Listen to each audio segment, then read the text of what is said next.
बिस्मिल्लाहिर्रहमानिर्रहीम। Daily cell report with profit, cost and margin के साथ कैलकुलेशन किस तरह से होगी माइक्रोसॉफ्ट एक्सेल में आज की इस क्लास के अंदर मैं बताऊंगा। तो चलिए शुरू करते हैं। माइक्रोसॉफ्ट एक्सेल को ओपन करेंगे। यहाँ पर सीरियल,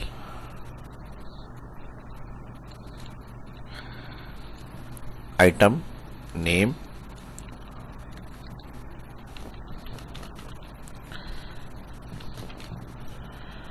उसके साथ आ जाएंगे यूनिट,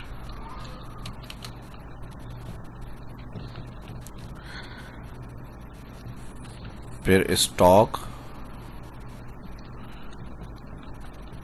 रिमेनिंग,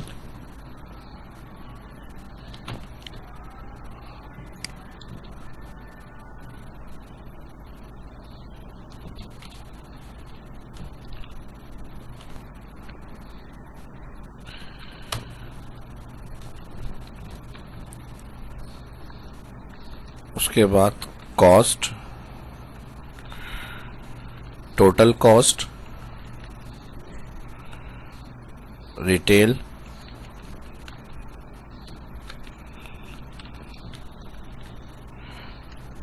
टोटल अमाउंट,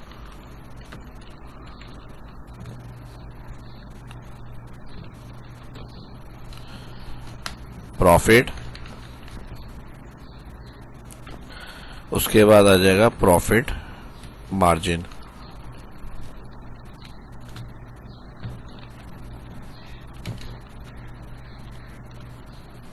ये काम हो गया डेटा एंट्री का। इसमें और कॉलम बना सकते हैं। एक्सपेंस का एक कॉलम अलग, नेट इनकम का एक कॉलम अलग, और ये ऑपरेट सारी अलग अलग शीट्स आप अपडेट कर सकते हैं कि यहाँ पे सेल्स जो हो रही है डेली की, वो शीट 2 पे हमने सेल्स रिकॉर्ड बना के उसमें सेल्स एंट्री कर ली, परचेज रिकॉर्ड बना के परचेज, और उसका कनेक्शन जो होगा वो इस शीट पे हम बनाएंगे। तो एक daily cell report, cost, profit and margin की कैलकुलेशन डायरेक्ट मैं इस शीट पे बता रहा हूँ। अगर फर्स्ट कोई देख रहा है और इस तरह देखना चाह रहा है कि सेल्स और ये इस तरह से लिंक किस तरह से बनेंगे, तो मेरे शाह इस्लाम यूट्यूब चैनल पे जाकर यहाँ पर वीडियो के टैब में आ जाएंगे तो इस तरह की सारी वीडियो आपको मिल जाएंगी कि अलग शीट पे सेल परचेजिंग के साथ फिर मेन शीट पे रिकॉर्ड को किस तरह से उठाना है हमें। जैसे यहाँ पर ये वाला टॉपिक भी है, इसकी भी एग्जाम्पल आप ले सकते हैं। एक्सपेंस, और इसको स्क्रॉल करेंगे वीडियो के टैब में आगे, हर तरह का टॉपिक आपको यहाँ पे मिल जाएगा। एक्सपेंस का, इनकम शीट का, किस तरह से हम रिपोर्ट कर सकते हैं। तो यहाँ से आप अपनी जो आपको चाहिए यहाँ से आप वीडियो के टैब में आ जाएंगे और सर्च में जाकर आप यहाँ लिख सकते हैं इनकम एक्सपेंस। तो इस तरह से टाइप करेंगे तो हर उसके इनकम एक्सपेंस के टॉपिक आ जाएंगे। तो इस चीज़ को मैं इसमें नहीं डिस्कस कर रहा हूँ, काफ़ी टॉपिक मैंने अपलोड किए हैं। तो इस तरह से जो आपकी नीड हो आप सर्च में जाके लिखेंगे तो यहाँ पे वो सबसे ऊपर वीडियो आ जाएंगी, क्योंकि वीडियो 1500-1600 से अल्हम्दुलिल्लाह बहुत ज़्यादा है। तो ऐसे देखने में शायद टाइम लग जाएगा, लेकिन सर्च में कोई टाइम नहीं लगेगा। यहाँ तब जैसे इन्वेंट्री बनेगा, सेल अलग शीट पे हम कर रहे हैं, परचेज अलग शीट का, तो उसका लिंक मेन शीट पे किस तरह से आएगा, तो वो आप इस तरह से इन्वेंट्री लिख लें। यहाँ पे एक इन्वेंट्री का टॉपिक भी मैंने अपलोड किया हुआ है, ठीक है जी। यहाँ पे सारे जो इन्वेंट्री के टॉपिक होंगे वो इस तरह से आ जाएंगे। तो इस तरह के सारे टॉपिक आपको आराम से मिल जाएंगे। यहाँ से सारे देखें, बहुत सारे हर तरह के टॉपिक्स जो हैं वो यहाँ पर मौजूद हैं। तो वो चीज़ें आप अपनी क्लियर कर सकते हैं। और ये मैं उनके लिए बता रहा हूँ जो फर्स्ट शायद इस वीडियो को देख रहे हो, सब्सक्राइबर हैं ऑलरेडी, तो उनको शायद पता हो। तो इस चीज़ के अंदर मैं सारे अलग अलग शीट्स के लिंक नहीं कर रहा, मैं सिर्फ मेन शीट पे बता रहा हूँ डेटा को, cost, profit, margin, daily cell report को किस तरह से बनाना है। तो इस वीडियो के अंदर ये है। और बाकी अगर कुछ इस तरह चाहिए कि और रिकॉर्ड कैसे अपडेट होंगे, तो वो टॉपिक का मैंने आपको बता दिया। यहाँ से आप इसको कलर कर लें, ठीक है जी। इस टॉपिक की जो हेडिंग्स थी मेन डेटा की, वो मैंने आपको बता दी, बना दी हमने यहाँ पे। और अब इसको हम यहाँ से सिलेक्ट कर रहे हैं ऑल बॉर्डर। सीरियल के लिए 1 और 2 लिख लेते हैं, दोनों को सिलेक्ट करेंगे, एंड पे आएंगे कर्सर को लेके और नीचे इसको ड्रैग करेंगे तो सीरीज बन जाएंगी। यहाँ पे आइटम नेम में जो प्रोडक्ट सेल हो रही है वो आप आइटम नेम में लिख लें, ठीक है जी। यहाँ तक item name piece, unit piece में आ गया, और यानी 1 ईच आइटम होगा पीस। उसके बाद स्टॉक आ गया यहाँ पे 50 में हमारे पास अवेलेबल 100। ये हम सेल शीट से लिंक कर लेंगे, जितनी परचेजिंग हो रही है जिस डेट के हिसाब से उसका रिकॉर्ड यहाँ पर आ रहा होगा हमारे पास। और परचेज हो रहा है या फिर सेल हो रहा है, तो नहीं सॉरी, यहाँ परचेज के हिसाब से आएगा कि जो परचेज शीट से हम परचेज कर रहे हैं उसका रिकॉर्ड यहाँ पर आएगा। उसके बाद राइट क्लिक करके कॉलम यहाँ बनेगा सेल्स का, और सेल शीट पे जिस डेट को जो सेल हो रहा है और उसका आप जो एम्प्लॉई होगा उसका सेल रिकॉर्ड भी आप रख सकते हैं कि यहाँ पर उसका उस शीट पे जाके हम देख लें किस एम्प्लॉय ने सेल्स किया है, और रीजन वगैरह है, डेट है, वो आप मेंटेन कर लें। अब उसके बाद हम यहाँ पे सेल्स अभी मैनुअली कर लेते हैं। जैसे हमारी 45 सेल हो गई, 80 सेल हो गई, यहाँ पे ये हमारी 70 सेल्स हो गई, और 80 में से हमारी 50 सेल्स हो गई, 90 में से हमारी 60 सेल हो गई, और ये 80। अब रिमेनिंग में हमारे पास क्या बचेगा, स्टॉक में से माइनस सेल करेंगे तो जो रिमेनिंग बचेगी वो अमाउंट आ जाएगी, वैल्यू। यहाँ से इसको हम लिंक कर लेंगे कॉस्ट के अंदर। अब मिसाल के तौर पे एक चेयर पे कॉस्ट है हमारी 2500, तो वो हमने लिख लिया यहाँ पे। उसके बाद प्रिंटर है वो हमें पड़ रहा है 3000 का। उसके बाद यहाँ पे स्कैनर है वो हमें पड़ रहा है 25,000 का। इसी के साथ कीबोर्ड है वो हमें पड़ रहा है 500। प्रोजेक्टर्स जो है वो पड़ रहा है 12,000, और उसके बाद बोर्ड्स जो हैं वो पड़ रहे हैं हमारे पास 1500। तो ये वो होगी जिसमें हमारी कॉस्ट लग रही है। उसके बाद उसके टोटल कॉस्ट, अब टोटल कॉस्ट क्या लगी है हमारी, इसके लिए कॉस्ट को मल्टीप्लाई कर देंगे जो स्टॉक परचेज किया हमने, तो ये हमारी इन्वेस्टमेंट हुई है। इसके अंदर इंटर करेंगे और नीचे इसको हम करेंगे ट्रैक, तो ये हर ईच आइटम की इन्वेस्टमेंट जो है वो आ जाएगी। अब उसकी कॉस्ट क्या आई है और उसकी रिटेल प्राइस क्या है, तो हमने यहाँ पर 2500 इन्वेस्ट करे, 3000 इसकी रिटेल प्राइस, यहाँ 3500, यहाँ 25,000 थे, यहाँ 28,000 इसकी रिटेल प्राइस रखी हमने, 500 थे इसकी 800, 12,000 थे इसकी 1500। और यहाँ पे क्योंकि एक्सपेंस वगैरह निकालने के बाद सारी चीज़ें हमें यहाँ पे देखना होता है, और फिर उसको डिलीवर करने तक की जो चीज़ें होती हैं वो सारी उसमें ऐड कर दी जाती हैं। ये हमारी 2200 की रिटेल में रखी है हमने प्राइस। अब टोटल अमाउंट के लिए इक्वल लगाएंगे, फर्स्ट सेल में आ जाएंगे टोटल अमाउंट कॉलम के, और रिटेल प्राइस को मल्टीप्लाई कर देंगे टोटल सेल जितनी हुई है हमारी। तो यहाँ हमारे पास टोटल अमाउंट आ गया, इतने का हमारे पास टोटल अमाउंट बनेगा, यानी जिस हिसाब से हमने सेल करी है रिटेल प्राइस के हिसाब से। और इसको ड्रैग करेंगे।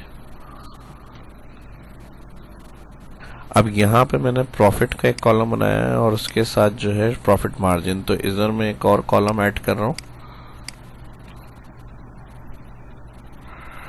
इसको अभी करंट कंडीशन में हमारे पास जो है वो टोटल सेल नहीं हुई है, तो अगर अभी हम इस तरह से इसको कैलकुलेट करेंगे total amount minus total cost, तो ज़ाहिर है जो भी करंट सेल्स है, जैसे हमारी 50 थी स्टॉक में, 45 सेल हुई है लेकिन रिमेनिंग 5 है, लेकिन ये अगर हमें आंसर देगा तो माइनस में भी जा सकता है। इंटर करके ड्रैग करेंगे, क्योंकि अगर देखें पूरी सेल होंगी, जैसे 100 था और 80 सेल हुई है, अब हमारी पूरी 100 हो गई तो ये प्लस में आएगा।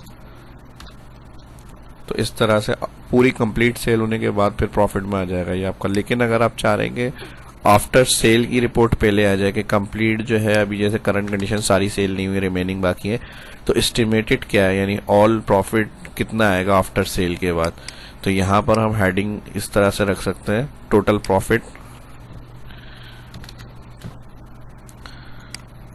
और यहाँ पर मैं ऑल्टर इंटर करके नेक्स्ट लाइन में लिख रहा हूँ आफ्टर सेल, यानी जब सब सेल हो जाएंगी आफ्टर सेल के बाद टोटल प्रॉफिट कितना बनेगा हमारा। इधर मैं डबल क्लिक कर रहा हूँ इसको, तो मर्जी आपकी, ये मैं इसलिए रख रहा हूँ ताकि माइनस में हमें नहीं आंसर मिले। तो इसके लिए आप इस तरह लगा सकते हैं इक्वल ब्रैकेट ओपन, जो टोटल कॉस्ट है इसको पहले सिलेक्ट करेंगे, रिटेल को सिलेक्ट करके मल्टीप्लाई करा दें आप स्टॉक से, और फिर यहाँ पर ब्रैकेट क्लोज करके माइनस कर दें, अगेन ब्रैकेट ओपन, कॉस्ट को मल्टीप्लाई करा दें यहाँ पर स्टॉक से। तो ये इस तरह जो आफ्टर सेल के बाद जो हमें प्रॉफिट मिलेगा टोटल, उसका आ जाएगा ये कितना प्रॉफिट होना चाहिए। तो इसको हमने क्या किया, रिटेल, पहले हमने क्या किया, इसको रिटेल प्राइस को, अच्छा यहाँ मैंने टोटल कॉस्ट सिलेक्ट कर ली, टोटल कॉस्ट सिलेक्ट नहीं होगी, जो कॉस्ट है वो सिलेक्ट होगी, ठीक है जी, एंटर। तो ये पूरी यानी सेल होने के बाद, जैसे अब हमारी अभी 50 स्टॉक में, जब 50 पूरी सेल हो जाएंगी तो ये हमारा प्रॉफिट बनेगा इसके अंदर। एंटर करेंगे और ट्रैक करेंगे।